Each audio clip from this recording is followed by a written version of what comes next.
आप इस दर्पण मेरी ओर से भेंट करिएगा।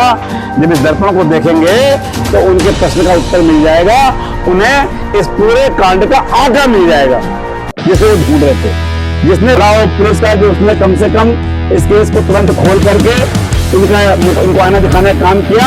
लेकिन मेरी ये मांग है कि अभी इस जांच में कुछ चीज बाकी रह गई हैं। इसमें जिसको षड्यंत्रकारी दिखाया गया है उससे बुला के इंट्रोगेशन किया जाए, उसका नार्को टेस्ट किया जाए। अगर आप सौरभ बेहड़ का नार्को टेस्ट करेंगे तो पता चलेगा कि तिलकराज बेहड़ ने ही ये सारी रचना उसके जरिए कराई थी। ये मेरा आरोप है, ये मैं कहना चाहता हूँ। अगर आज तक पुलिस नहीं आई जीवन में, मुझे दुख हो रहा है। मैं सुंदर सेनानी का बेटा हूँ, 2 बार एमएलए रहा हूँ। मेरे घर पुलिस आ गई, उन्होंने मेरे भतीजों की तरफ इशारा किया, उनकी कॉल डिटेल देखी गई, उनकी लोकेशन देखी गई। कल जो ये घटना का खुलासा हुआ और इससे 3 दिन तक जो एपिसोड यहाँ चला, जिस तरीके से सरकार को घेरने की बातें, जिस तरीके से अधिकारियों के खिलाफ, जिस तरीके से अपने राजनीतिक प्रतिद्वंदियों विरोधियों के खिलाफ जिस तरीके की भाषा इस क्षेत्र के किच्छा क्षेत्र के विधायक ने बोली, और उसके बाद जब उसका पटाक्षेप इस रूप में हुआ कि वो लोग खुद ही षड्यंत्र में शामिल थे, उससे मुझे इस बात की चिंता हो रही है कि भविष्य में सच में यदि किसी के साथ कोई घटना हो जाए तो शासन प्रशासन कहीं इस एंगल से न देखने लग जाए कि ये नेता ने खुद तो नहीं कराया है।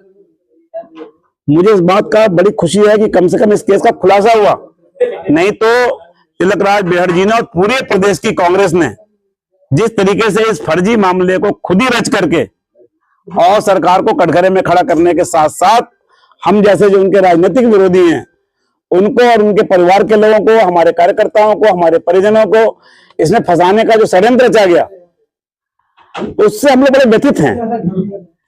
ये जो राजनीति का स्तर इतना गिरा दिया, ये बड़ी चिंता का विषय है। मेरा साफ साफ कहना है कि जब 3 दिन आप गला फाड़ फाड़ के चिल्ला रहे थे, आप और आपके सारे विधायक खटीमा से लेकर जसपुर तक के, आपका प्रदेश नेतृत्व, आपके प्रदेश अध्यक्ष और तमाम लोग यहां आकर के पूरे प्रदेश में जिस तरह का माहौल बना रहे थे, आज अगर आप में जरा भी नैतिकता और शर्म बची है तो आप सबसे पहले कांग्रेस पार्टी इनके ऊपर एक्शन ले।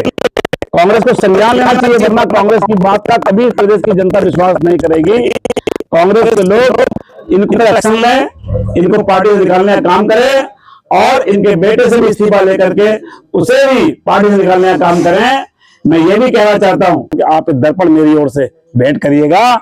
जब इस दर्पण को देखेंगे तो उनके प्रश्न का उत्तर मिल जाएगा, उन्हें इस पूरे कांड का आगा मिल जाएगा जिसे वो ढूंढ रहे थे।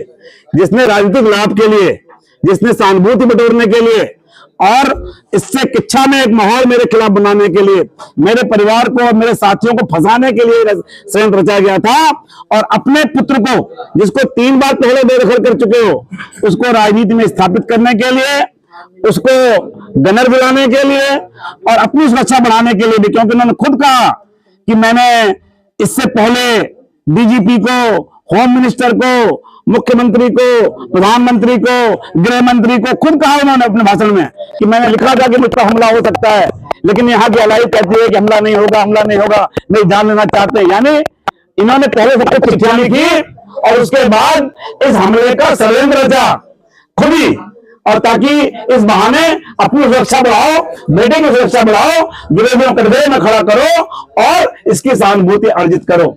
भला हो पुलिस का कि उसने कम से कम इस केस को तुरंत खोल करके इनको आईना दिखाने का काम किया।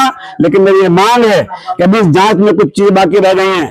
इसमें जिसको षड्यंत्रकारी दिखाया गया है उससे बुला के इंट्रोगेशन किया जाए, उसका नार्को टेस्ट किया जाए। अगर आप सौरभ बेहड़ का नार्को टेस्ट करेंगे तो पता चलेगा कि तिलकराज बेहड़ ने ही ये सारी रचना उसके जरिए कराई थी। ये मेरा आरोप है, ये मैं कहना चाहता हूं।